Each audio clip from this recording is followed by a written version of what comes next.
정재훈 위원님께서 매번 강조를 해주셨던 원익 IPS가 어제 큰 폭으로 좀 상승이 나왔더라고요. 오늘 시장에선 어떤 테마와 종목 보고 계십니까? 네, 일단 테마의 흐름들은 말씀을 좀 드리지는 않을 거고요. 왜냐면 이게 제 저녁 프로그램에 종목 상담 프로그램을 좀 하고 있는데, 이제 이 부분들이 급등주 테마성의 종목분들 좀 많이 하시더라고요. 초보분들한테 상당히 좀 위험한 그런 부분들이 있어서 안 드리려고 하고 있고요.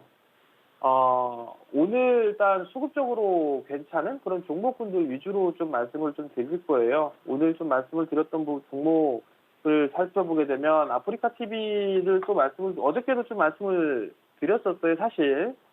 근데 언택트 관련주들 흐름들이 좀 나왔었단 말이에요. 그렇기 때문에 아프리카 TV도 단기적으로 한 번 더 흐름이 좀 나아질 수 있지 않을까라고 좀 판단이 되거든요. 정고점 자리대를 넘어서는 그런 모습도 보였었기 때문에 눌림목 좀 준다라면 한 66,000원짜리 그 정도 때까지는 단기적으로 트레이딩 관점을 좀 보게 된다라면 한 7만 원 정도 때까지 뭐 짧은 수익이지만 그 정도 때까지는 수익적으로 좀 나올 수 있지 않을까라고 좀 판단이 되기 때문에 그러한 부분들 좀 보시면 좋을 것 같고요. 수급적으로 보더라도 외국인 쪽 기관 양매수가 좀 동반적으로 들어와 주고 있는 그런 모습들이에요. 그렇기 때문에 한거래일 양매수가 좀 들어오기 때문에 괜찮은 그런 부분들이 아닐까라고 좀 판단이 되고요. 그리고 어제 또 말씀을 드렸던 원익 IPS를 좀 다시 또 말씀을 드려야 될 것 같은데 아마 오늘 밀릴 거예요. 아마 오늘 조정을 받을 겁니다.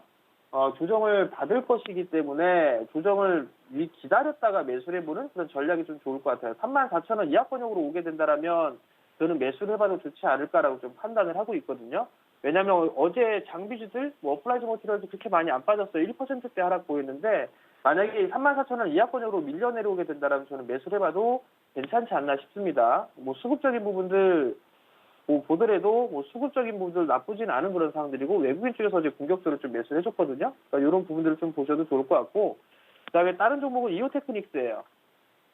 이오테크닉스 같은 경우 어저께 저녁 프로그램에서 좀 말씀을 드렸던 그러한 부분들의 종목이 이오테크닉스입니다. 근데 이 부분들도 반도체 디스플레이 쪽 그리고 PCB 쪽 여러 가지 좀 사업을 하고 있고 보름 매출이 좀 나오고 있어요. 그중에서 반도체 쪽과 디스플레이 쪽에 있어서의 성장이 좀 크게 나올 가능성이 좀 있는 그런 사항들이에요. 상대적으로 좀 못 올랐어요. 원익 IPS와 차트의 모양새는 좀 비슷한 그런 사항들인데 수급적으로 봐도 괜찮은 그런 모습을 보여주고 있고 실적 또한 마찬가지로 괜찮은 그런 모습들이 좀 나와주고 있거든요. 외국인 쪽과 기관 쪽 양매수가 좀 들어와주고 있고 올해 2분기에 대한 실적이라든가 이런 부분들도 좀 괜찮을 것으로 예상을 하고 있어요. 그렇기 때문에 어닝 시즌을 좀 대비한 그런 전략도 좀 괜찮지 않을까라고 좀 판단이 되기 때문에 이 종목도 한번 관심 있게 보시고요. 네, 마지막 종목은 카페24예요. 카페24 같은 경우 바닥권역에서 이제 탈피를 해 나가는 그런 모습들이 좀 보여주고 있는 그런 상황들인데 올라갔을 때마다 대량 거래가 좀 동반이 됐습니다. 근데 아직까지 물량에 대한 이탈은 없는 그런 상황들이에요. 그리고 이제 해외 기업들이 국내에 좀 진출하면서 카페24를 활용할 수 있는 그런 재료들도 있지 않나라고 좀 판단이 되거든요. 수급적으로 봐도 이제 매수세로 좀 전환이 되는 그런 모습들을 좀 보여주고 있는 그런 상황들이기 때문에 이러한 종목군들을 한 번쯤은 조정을 받았을 때 단기적으로 좀 봐도 좋지 않을까라고 좀 판단이 되니까 이 부분들을 오늘장에 한번 지켜봐 보셨으면 좋겠습니다.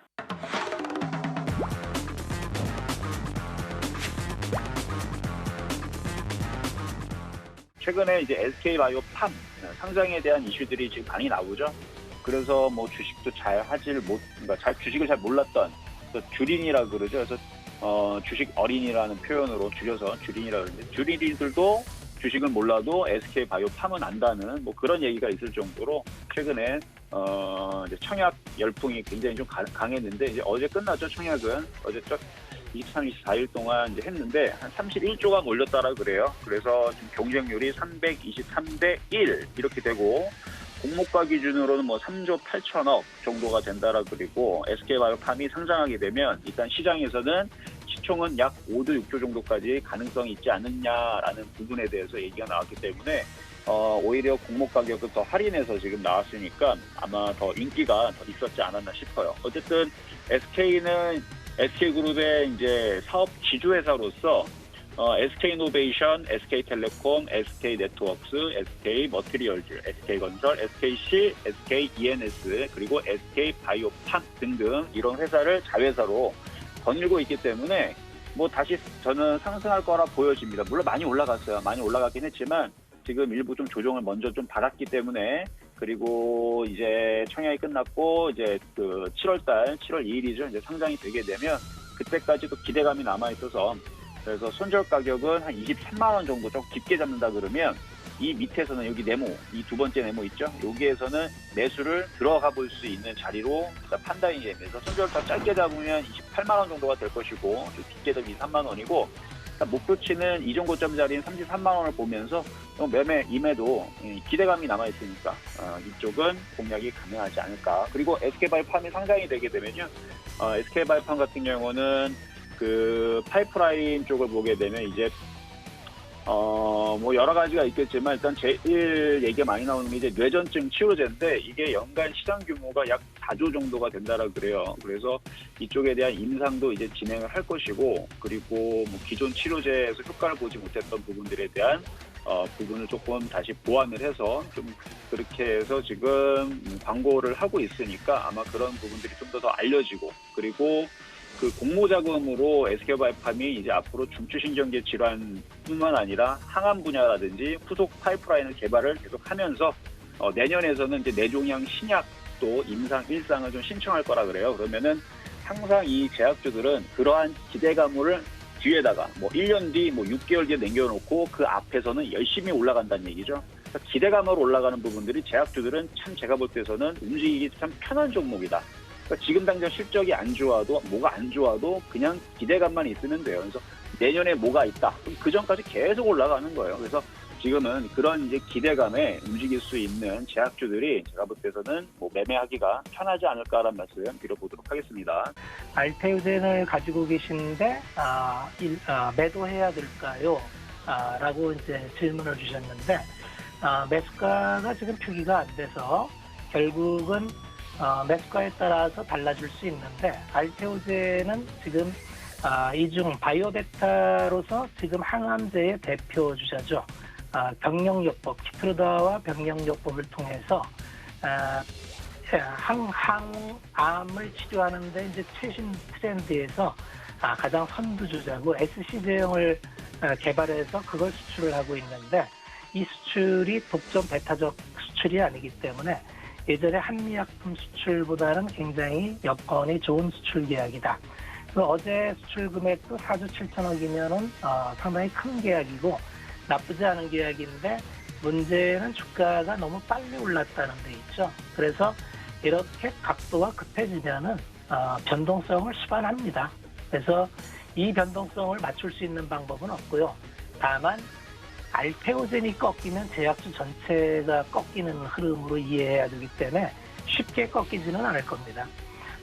지금 질문 주신 분께서 비중이 좀 14% 정도니까 적정하신데 취득가 위에 있다면 절반 이익 실현하는 거는 나쁘지 않을 것 같아요. 왜냐하면 조정권역이 21선까지 오면 여기도 한 10% 이상이니까 여기까지 내려오기에는 좀 볼륨이 높고 또 위로 올라갈 수도 있습니다. 그래서 수익권이면 절반 매도는 유효할 것 같고 손실 중이시라면 굳이 뭐 손절매까지 할 필요는 있겠는가.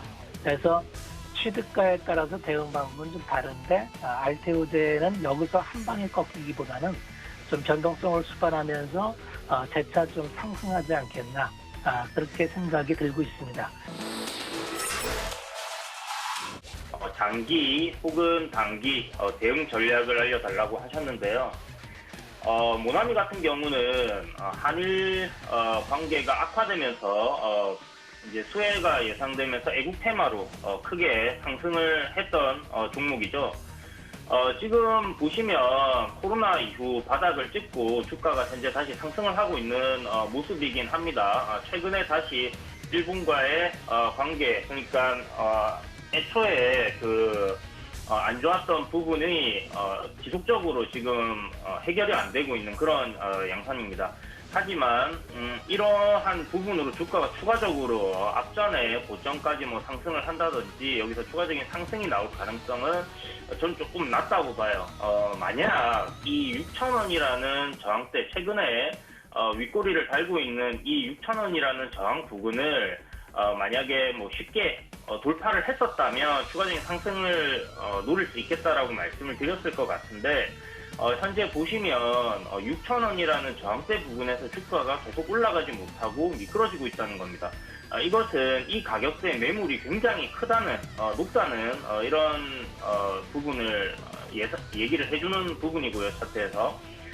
그래서 지금 이 종목을 장기나 단기 대응 전략으로 얘기를 해주셨는데, 저는 가급적이면 이 종목은 매수하기보다는 좀 관망을 해보시고 조정이 한 차례 이렇게 내려온 이후 상승계 출발을 한다든지 상승 출발을 한다든지 하는 그런 모습이 나온다고 할 경우에는 당일 단타 접근이나 아니면 뭐 하루 정도 오버할 수 있는 단기 접근으로 공략을 할 수 있다고 생각을 해요.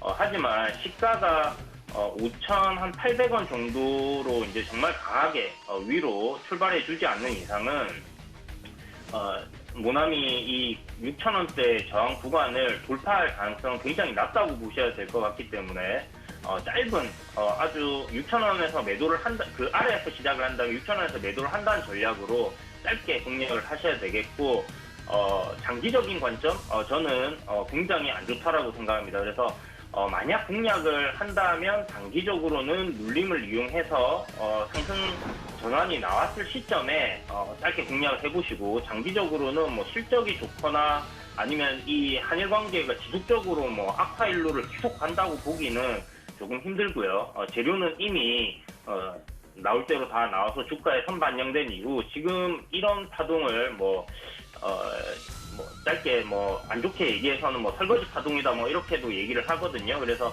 이 부분에서는 매수 관점보다는 그냥 한번 지켜보시고 다른 종목들 주도주 섹터에서 매매를 하시는 게 바람직하다. 네, 오늘 시장에서 어떤 시그널 준비하고 계십니까? 매수 가능할까요? 유튜브 닉네임 개미 파트너스님 계속해서 해주셨는데요. 자, KCC 매수 가능할까? 역시나 이 종목도 최근의 흐름에서 좀 약간 좀 둔해요. 그러니까 뭐 실적은 굉장히 조금 양호한 흐름을 좀 보이고 있는데, 실적 포인트 체크해 보자면 실적은 전체적으로 굉장히 양호합니다. 뭐 1분기 매출액 자체가요, 작년치의 절반 가까운 모습이라서 굉장히 좋은 모습이에요. 영업이익도 굉장히 좋은 모습을 좀 보이고 있긴 합니다. 하지만 역시나 조금 우려스러운 게 대형주는 수급이 아닐까요? 수급 포인트가 역시나 좋지가 않아요. 그러니까 외인들 계속 매도세가 좀 잡히고 있어요. 기관들은 좀 관심을 갖고 있는 것 같긴 한데 또 강하진 않아요. 그러면 바닥 포인트에서 반등을 주는 그런 딱 그림이 나올 시기가 조만간 올 것 같긴 한데 아직은 아닌 것 같아요. 개인적인 의견으로는 한 13만 4천 원 정도 포인트 나오면 요 자리인데요. 볼린저 밴드 하단입니다. 요 자리에서 터치를 하거나 반등이 나온다면은 그때 한번 노리시는 게 어떨까, 이렇게 짧게 정리해드리겠습니다.